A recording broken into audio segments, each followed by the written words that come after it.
347 US 483 1954 Brown et al. Versus Board of Education of Topeka et al. Number 1 Supreme Court of United States.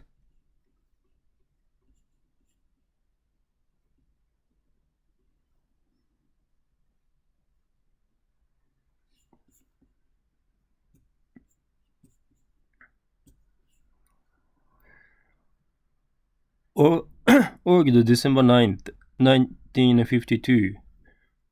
Re-argued December 8th, 1953. Decided May 17th, 1954.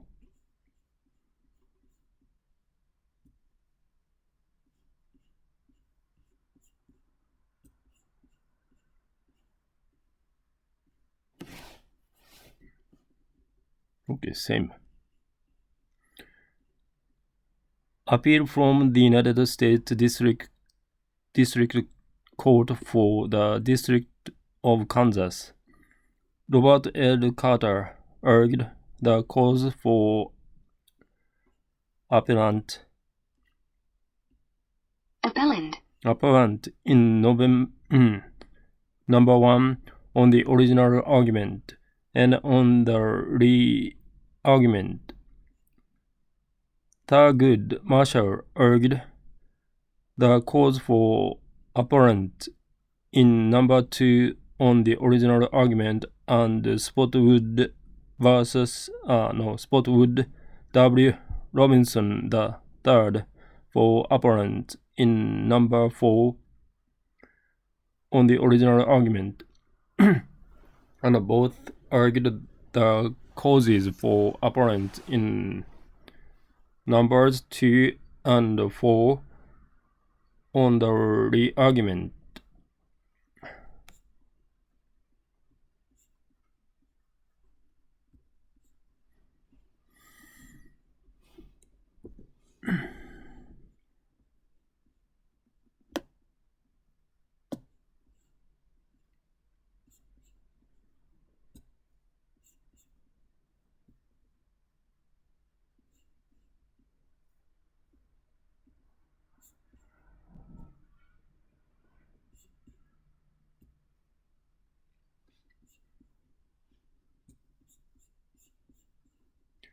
Louis L. Redding and Jack Greenberg argued the cause for respondent in number 10 on the original argument. And Jack Greenberg and Thurgood Marshall on the re-argument.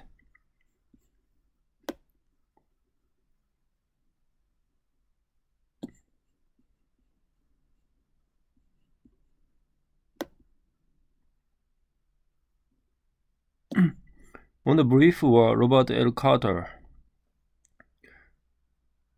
Thurgood Marshall, Spotwood R. Robinson.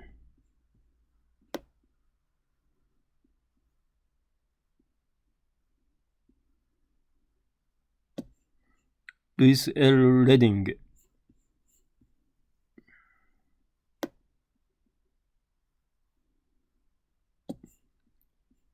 Jack Greenberg, George E. C. Hayes, William R. Ming, Jr., Constance Baker Motley, James M. Nabrit, Jr., Charles S. Scott, Frank D. Reeves, Harold R. Bulwer, and Oliver W. Hill for appellant in numbers 1, 2, and 4.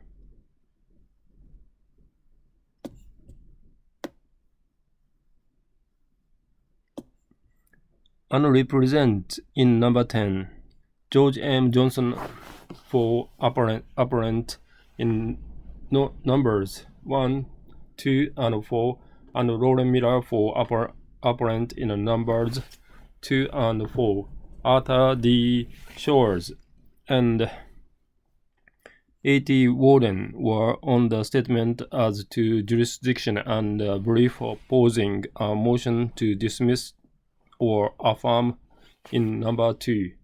Paul E. Wilson, Assistant Attorney General of Kansas, argued the cause for appellees in number 1 on the original argument and on the re-argument.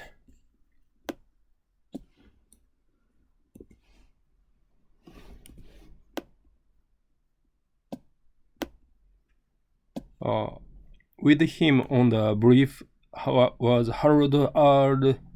Feitzer, Attorney General.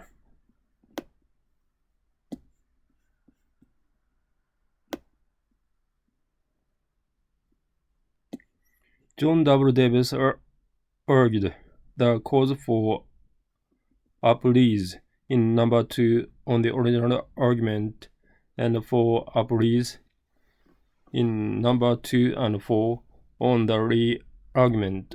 With him on the briefs in number 2 were T.C. Collison, Attorney General of South Carolina, Robert McFeig Jr., S.C. Rogers, William R. Meager, and Taggart Whipple. J. Lindsay Almond Jr., Attorney General of Virginia, and T. Justin Moore urged the cause for appellees in number 4 on the original argument and for appellees in number 2 and 4 on the re-argument. On the briefs in number 4 were J. Lindsay Almond Jr., Attorney General, and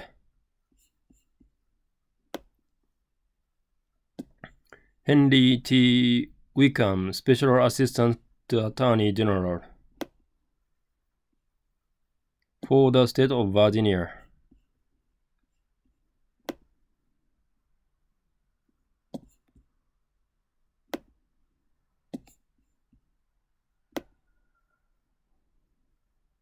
And T. Justin Moore, Archibald G. Robertson, John W. Lady, and T. Justin Moore for the Prince Edward County School Authorities appellees. H. Albert Young, Attorney General of Delaware, urged the cause for petitioners in number 10 on the original argument and on the re-argument. With him on the briefs was Louis J. Finger, Special Deputy Attorney General, by special leave of court. Assistant Attorney General Rankin urged the cause for the United States on the re-argument as amicus curiae, urging reversal in numbers 1, 2, and 4, and affirmance in number 10. With him on the brief were Attorney General Brownell, Philip Elman, Leon Allman, William L. Lamont, and M. Magdalena Scotch, James P. McGraney, then Attorney General, and Philip Elman filed a brief for the United States on the original argument as amicus curiae, urging reversal in numbers 1, 2, and 4, and affirmance in number 10. Briefs of Amicai Cruciae. Amicai Curiae supporting appellant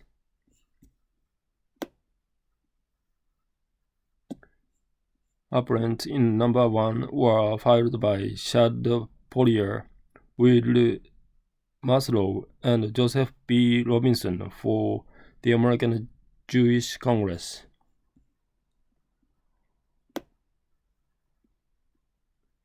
By Edwin L. Lucas, Armand Foster, Arthur Garfield Hayes, Frank E. Kelson, Leonard Haas, Sabro Kiddo, and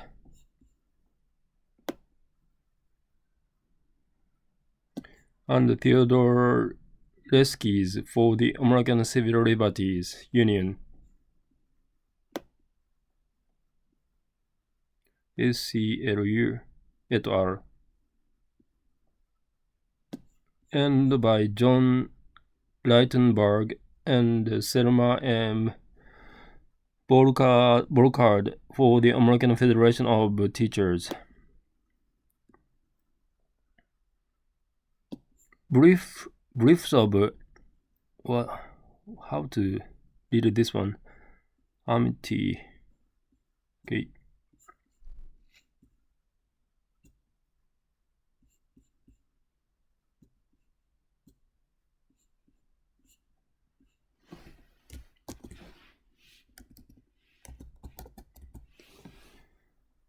This one. Amici. Crucial.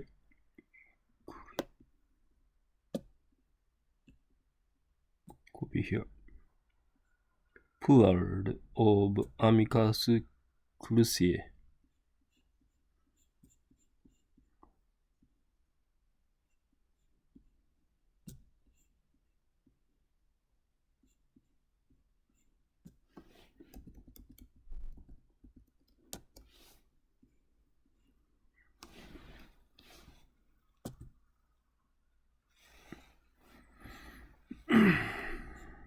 Okay.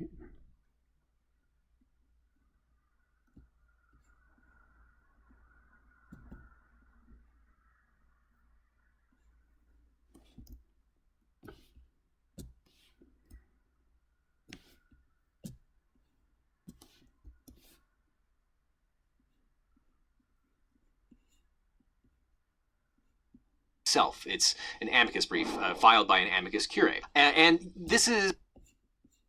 Amicus curiae.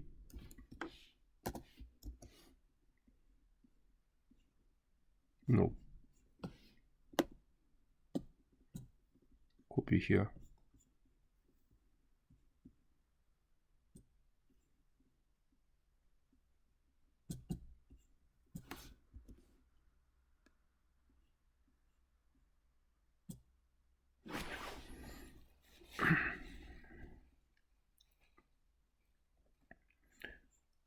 Amicus curiae, plural amici curiae.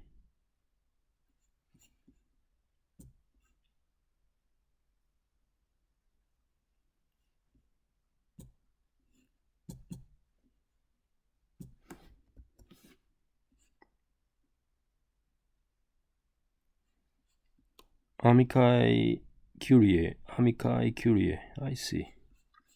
Okay.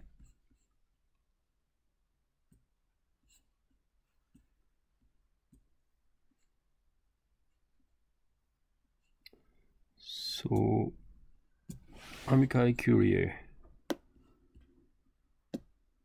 Copy here.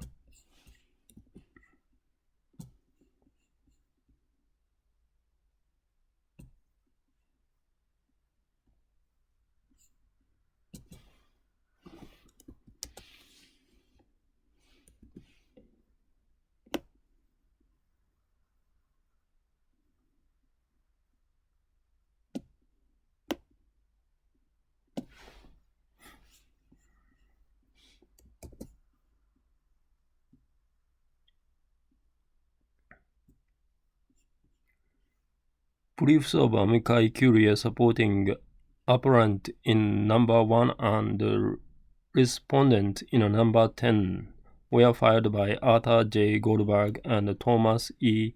Harris for the Congress of Industrial Organizations and by Finance Indrit for the American Veterans Committee, Incorporated.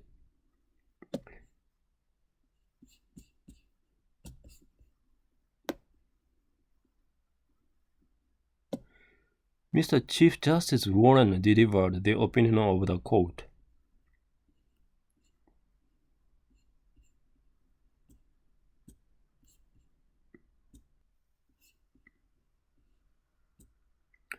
These cases come to us from the state of Kansas, South Carolina, Virginia, and Delaware.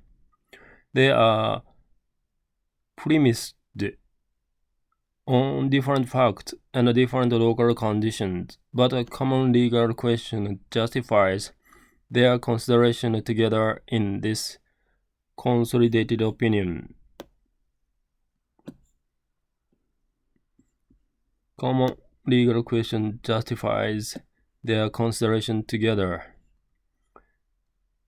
In each of the cases, minors of the Negro race, through their legal representatives, seek the aid of the court in obtaining admission to the public schools of their community on a non-segregated basis.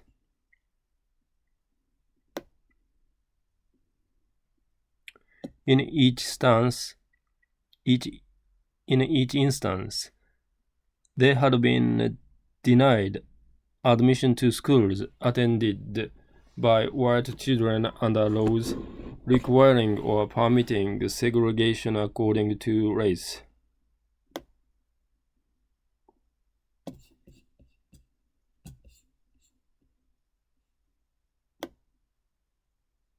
Segregation according to race.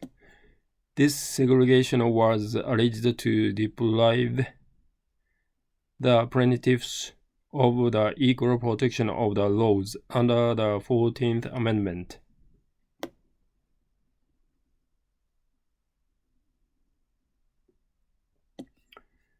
In each of the cases, other than the Delaware case, a 3-judge federal district court denied relief to the plaintiffs on the so-called separate but equal doctrine announced by this court in Plessy v. Ferguson 163 U.S. 537. Court denied relief to the plaintiff. Denied relief to. Under that doctrine, equality of treatment is accorded when the races are provided substantially equal facilities, even though these facilities be separate. In the Delaware case, the Supreme Court of Delaware adhered to that doctrine.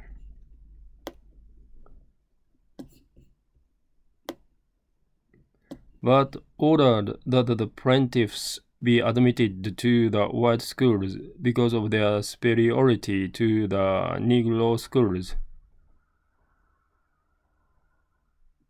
The plaintiffs contend that segregated public schools are not equal.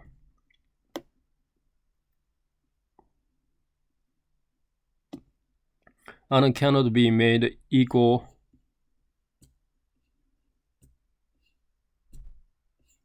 and that hence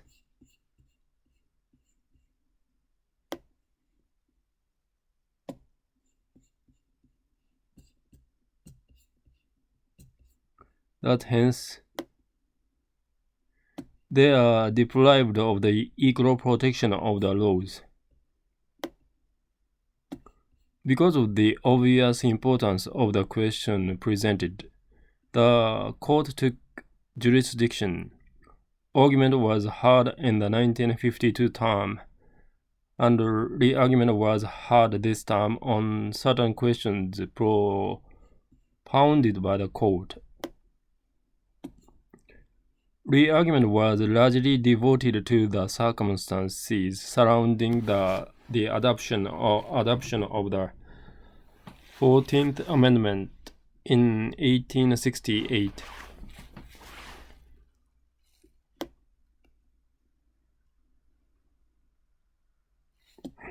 It covers exhaustively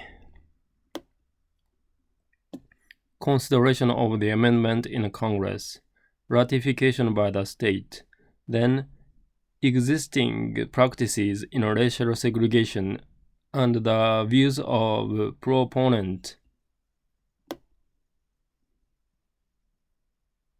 and opponent of the amendment.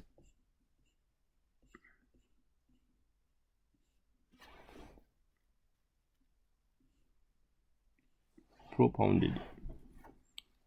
This discussion and our own investigation convince us that although these sources cast some light, it is not enough to resolve the problem with which we are faced. At best, they are inconclusive. The most avid proponent of the post-war amendment undoubtedly intended them to remove all legal distinctions among all persons born or naturalized in the United States. Their opponents just as certainly were antagonistic to both the letter and the spirit of the amendment and wished them to have the most limited effect. What others in Congress and the state legislatures had in mind cannot be determined with any degree of certainty. An additional reason for the inconclusive nature of the amendment's history. With respect to segregated schools is the status of public education at that time.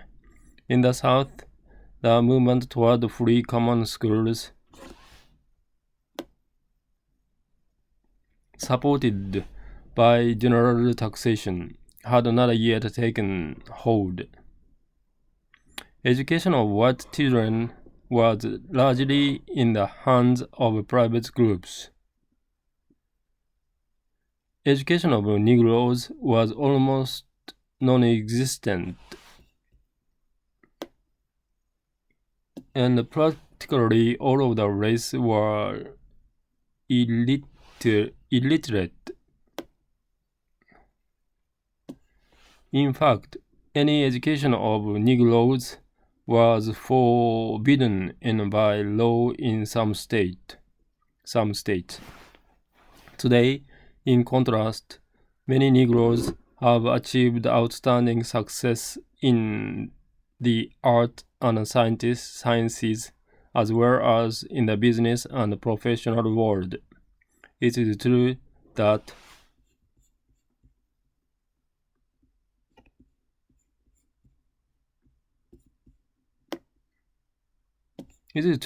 public school education at the time of the amendment had advanced further in the North.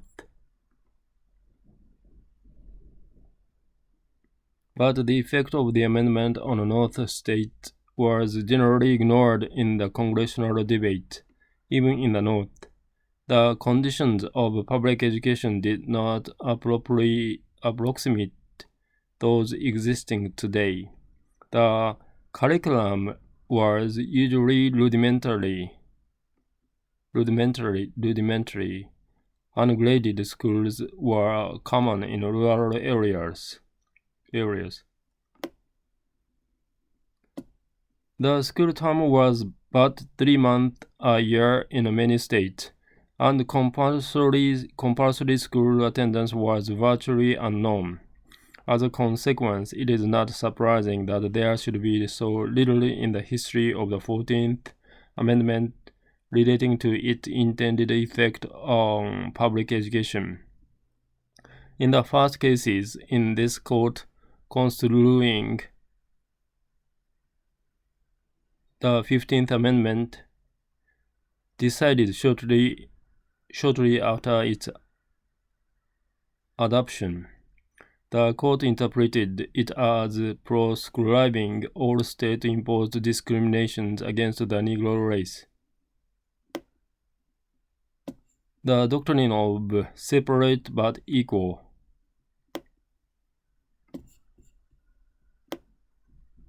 did not make its appearance in its court until 1896 in the case of Plessy versus Ferguson Supra, involving not education but transportation.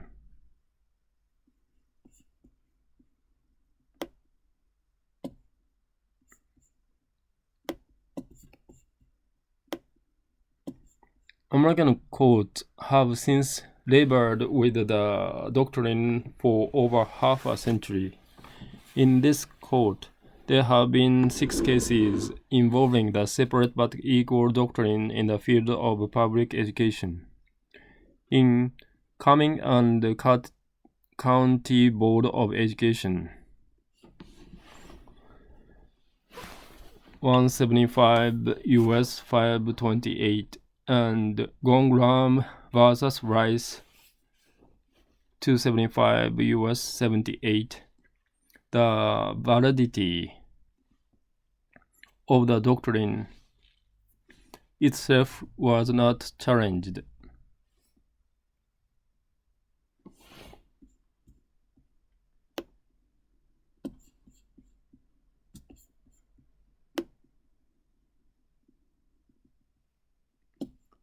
In more recent cases, all on the graduate school level, inequality was found in that specific benefits enjoyed by white students were denied to Negro students of the same educational qualifications. In that specific benefit, inequality was found in that specific benefit or inequality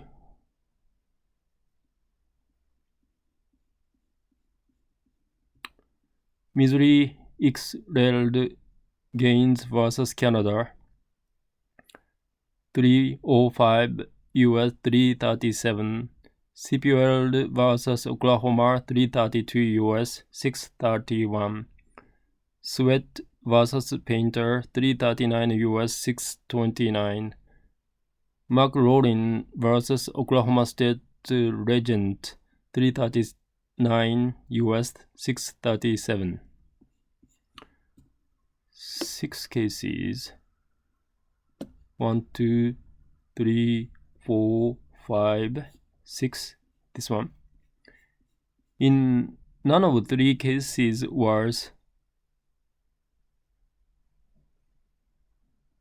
it necessary to re-examine the doctrine to grant relief to the Negro plaintiff, and in Sweat versus Painter Supra, the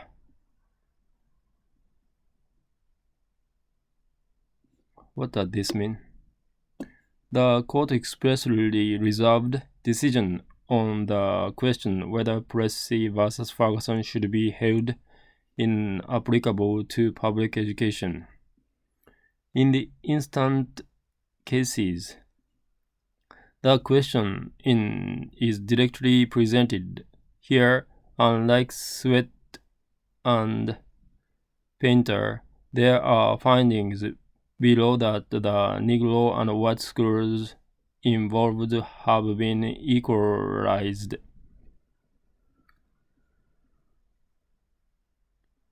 Or are being equalized with respect to buildings, curricula, qualifications, and salaries of teachers, and other tangible factors. Our decision, therefore, cannot turn on merely a comparison of these tangible factors in the Negro and white schools involved in each of the cases. We must look instead to the effect of segregation itself on public education. The effect of segregation itself. In approaching this problem, we cannot turn the clock back to 1868, when the amendment was adopted, or even to 1896, when Plessy versus Ferguson was written. We must consider public education in the light of its full development and its present place in American life throughout the nation. Only in this way can it be determined if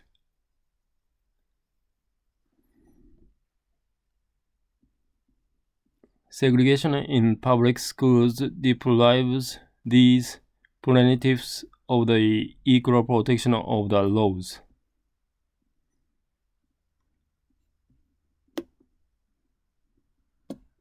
Today, education is perhaps the most important function of state and local government. Compulsory school attendance laws and the great expenditures for education both demonstrate our recognition of the importance of education to our democratic society. Both demonstrate our recognition of the importance of education to our democratic society.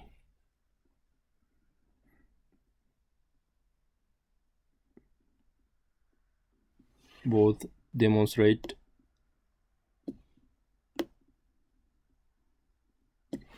it is required in the performance of our most basic public responsibilities.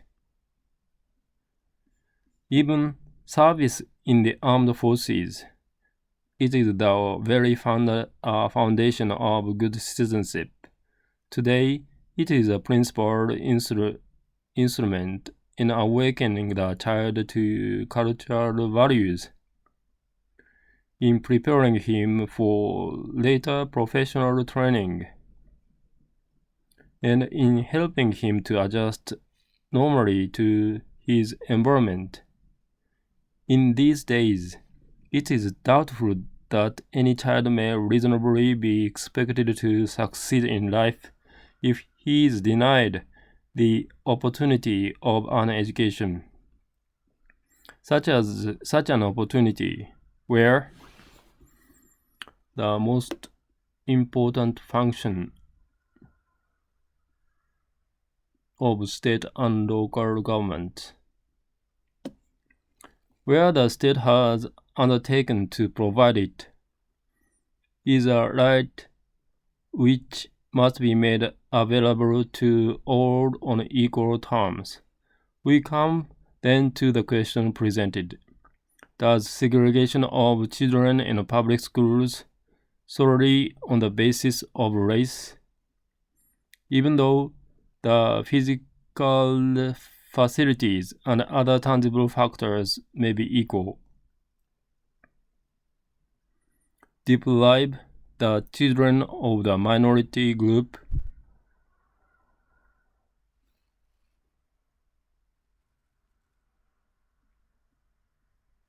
of equal educational opportunities? We believe that it does.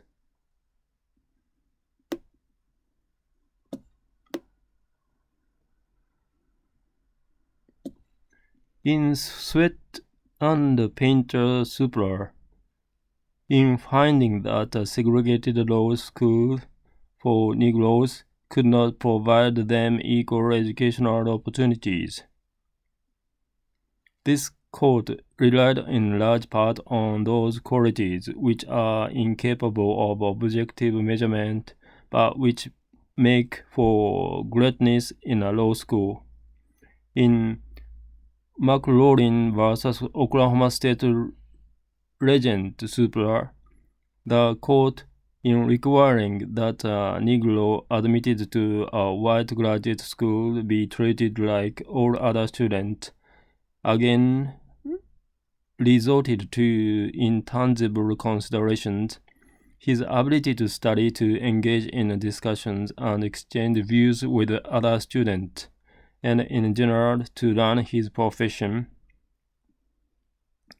Such considerations apply with the added force to children in grade and high schools.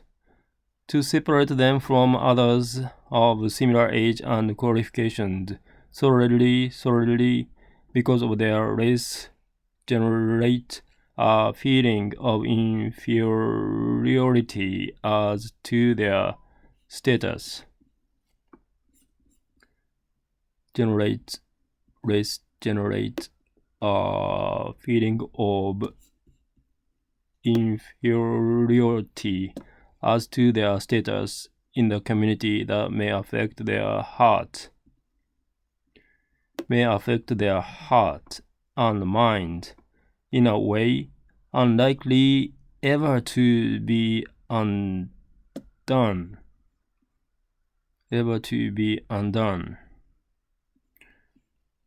The effect of this separation on their educational opportunities was well stated by a finding in the Kansas case by a court which nevertheless felt compelled to rule against the Negro plaintiffs. Segregation of white and colored children in public schools has a detrimental effect upon the colored children. The impact is greater when it has the sanction of the law.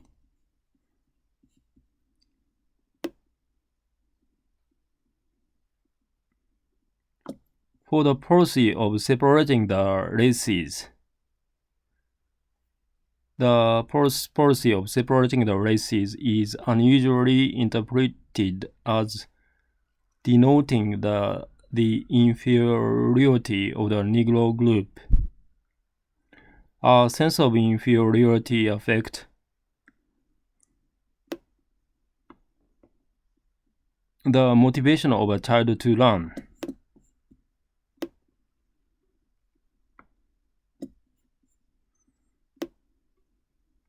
Segregation, whether the sanction of law, therefore has a tendency to retard the educational and mental development of Negro children and to deprive them of some of the benefits they would receive in a racially integrated school system. Whatever may have been the extent of psychological knowledge at the time of Plessy versus Ferguson, this finding is amply supported by modern authority. Any language in Plessy versus Ferguson contrary to this finding is rejected.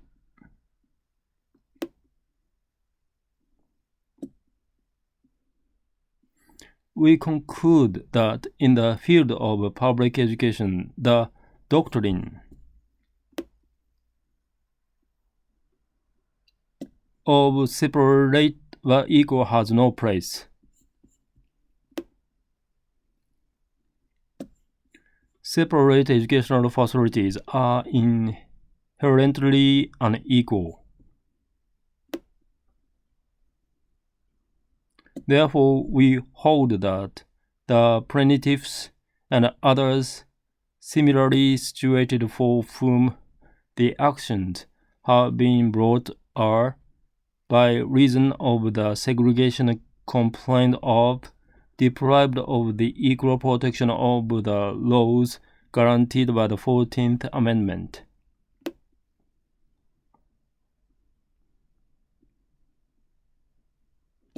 This disposition makes unnecessary any discussion. What is this disposition?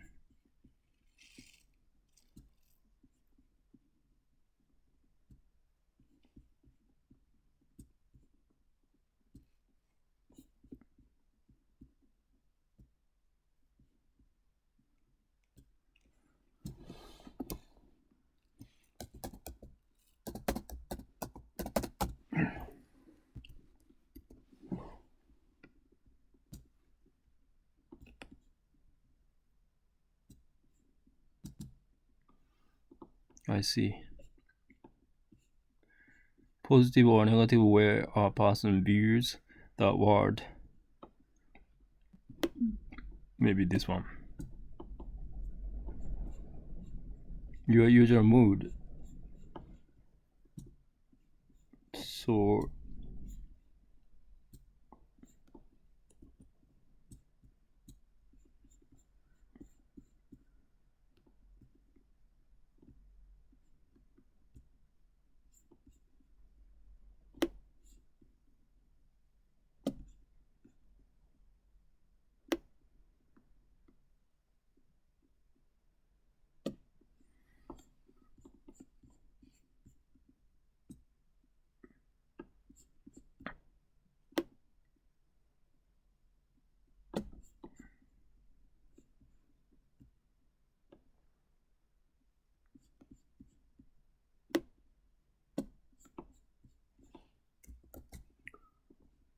makes unnecessary any discussion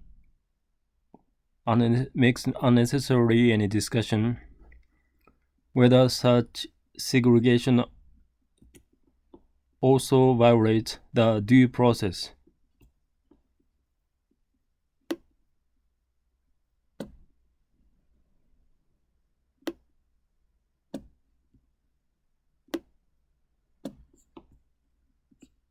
Clause of the 14th Amendment.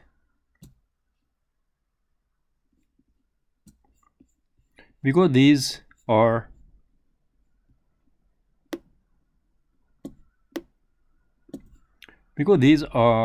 class actions,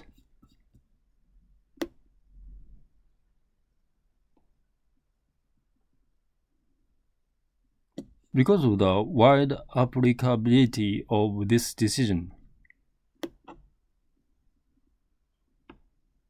and because of the great variety of local conditions, the formation of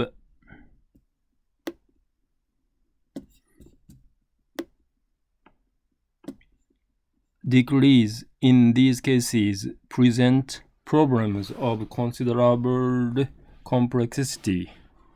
On re-argument, the consideration of appropriate relief was necessarily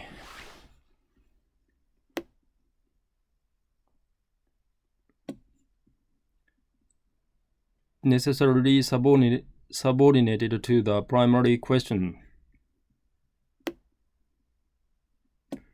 The constitutionality of segregation in public education.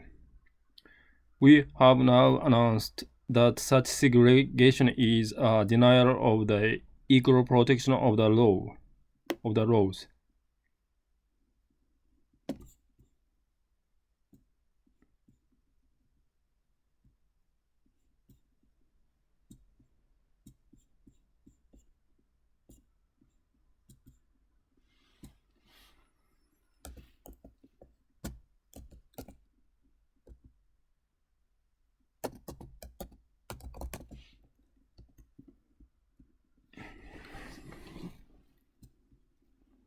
Subordinate.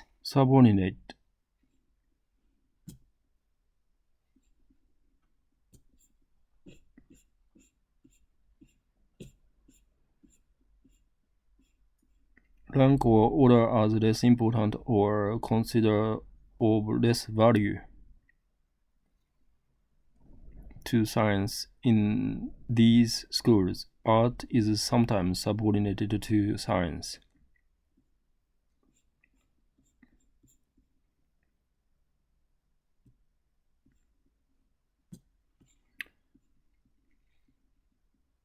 was necessarily subordinated to the primary question.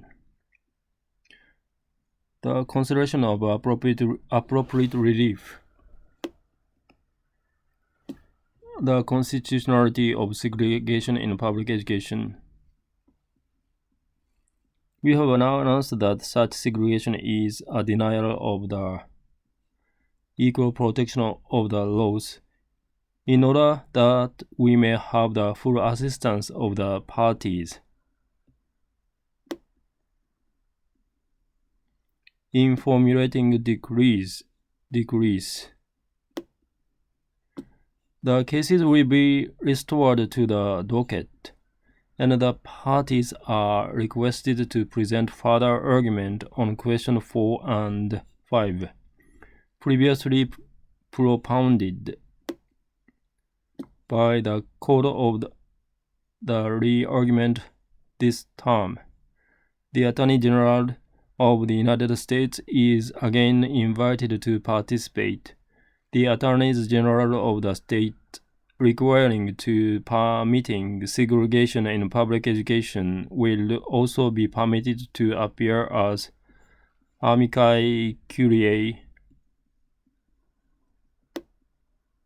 upon request to do so by September 15th, 1954.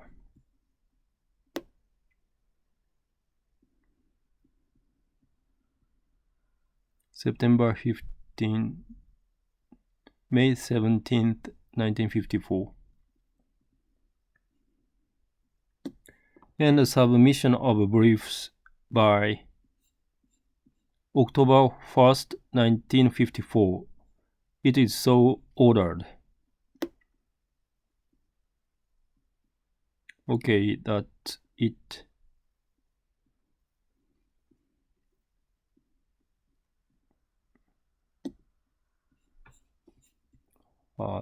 This decision is 347 U.S. 483 1954, Brown versus Board of Education. That's it. Supreme Court. That's it.